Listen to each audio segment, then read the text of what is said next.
Hi, I'm Jake, and today I'll be recreating the legendary Chris Melling Runout. What is he? A 4-ball. 4-ball in. Oh, he's got the solids. Yeah, 4-ball wow. in the What corner. is he playing it off the 13? Oh, wow, I did it.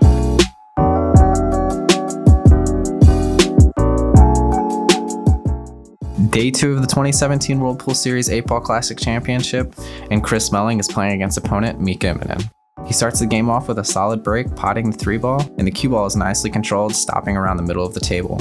Unfortunately, the 9 runs into the cue ball and sends it down table. The 9-ball then goes on to follow the cue ball and block almost any offensive option Melling might have had. So why wouldn't you just cut the 11 down in the corner? Or even the 9 into the side pocket? Why wouldn't he just shoot the stripes? I did a little bit of research, and it turns out that tournament was actually a make-it-take-it tournament. But since he made the 3-ball, he was solids. Shooting a stripe wasn't an option. It's from this position that Chris Melling would end up stringing together one of the most captivating runouts to ever be recorded. He starts with a shot so crazy that I really can't even think of the proper terminology to describe it. He thinly cuts the 4-ball, sending it into the 13. The 13 then comes off the rail and stops in front of the 4-ball, lining up a combo into the corner pocket.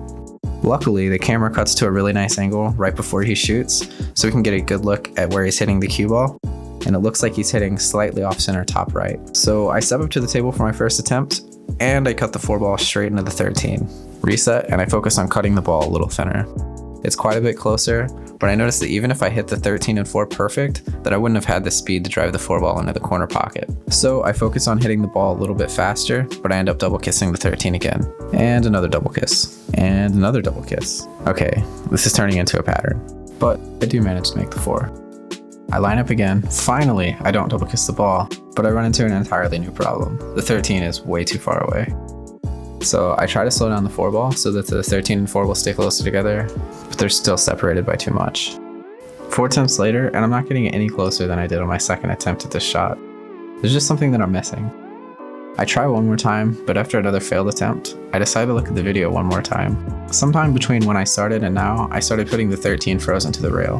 I noticed that the 13 wasn't frozen to the rail whenever I review the footage, and so I move it off the rail after my next attempt. This should make it both easier to avoid the double kiss and control the speed of both the balls after contact. And then I double kiss again. Once again, I hit the 4 with a little bit too much speed, and the 13 and 4 are just separated by too much. 4 attempts later, and I am still making the same mistakes, even after reviewing the footage. I start to notice a pattern with this shot, and it seems that the thinner you hit it, the better off you are. Less speed will be imparted onto the 4-ball, making it easier to keep the 14 and 13 close together. Also, whenever you hit it thin, you can avoid the double kiss. I try to focus on hitting it really thin, and I hit it too thin. On my 26th attempt, finally I see some progress as the 13 and 4 end up in relatively the right spot. Next, 30 shots in, and I almost make it. I just needed a little more speed on the cue ball. I then follow up my best attempt yet with 4 of the same mistakes I've been making the entire time. The 13's a little too far off the rail this time, but I do manage to make the 4-ball. But it's not the way that Chris Melling made it. I'm starting to get really frustrated with this shot, but I end up making the 4-ball, and it gives me just a little fragment of hope. I get down after making 17 terrible shots, and wow, that was actually pretty close. Try to do that one more time, and nope. On my 53rd attempt, I get pretty close again. But I noticed that I have a little bit too much right on the cue ball. The cue ball keeps going to the bottom rail, which it never did whenever Chris Melling shot it. But let's take a quick look at that replay. Nice. Alright, I'm really starting to dial it in now, as long as I don't double kiss. I just need to keep the 13 and 4 a little bit closer. 60 attempts in, and I still haven't been able to make the shot that Chris Melling made on his first attempt. That was pretty close, but I'm still putting too much right on the cue ball. This shot has me rethinking my life. I managed to hit the 13 and make the 4, but it's still not the combo that Chris Melling made on his first attempt. However, my good attempts are starting to occur much more regularly. I can tell that I'm really getting the hang of this shot, and I'm thinking I'll probably make it on my next few tries. And then I completely whiff it 4 times in a row. Alright, I'm at 71 attempts now, and I'm starting to think that the name of this spin-off series should probably be called The Below Average Pool Player. A few attempts later, I actually make the shot, but my camera ran out of memory. I had no idea that the recording was going to take this long.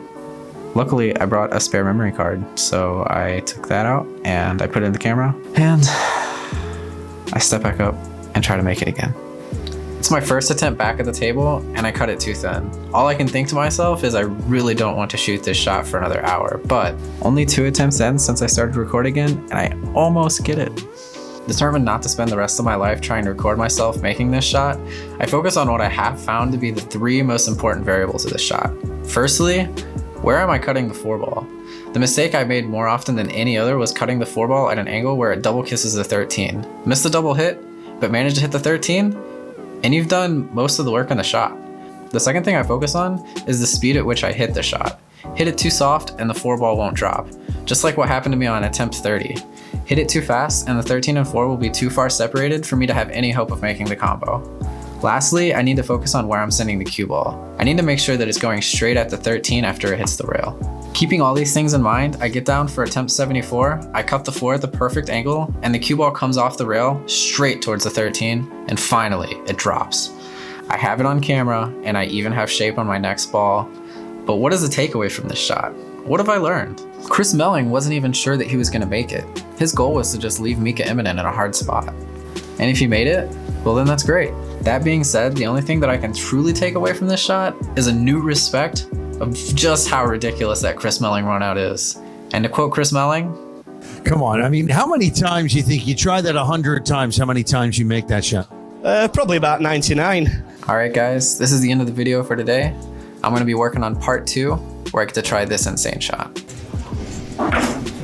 Wow, look at that. And hey, if you guys wanna see more videos like this, I'm gonna be trying to make them as often as I can. Hit that like and subscribe, and I'll see you in the next video.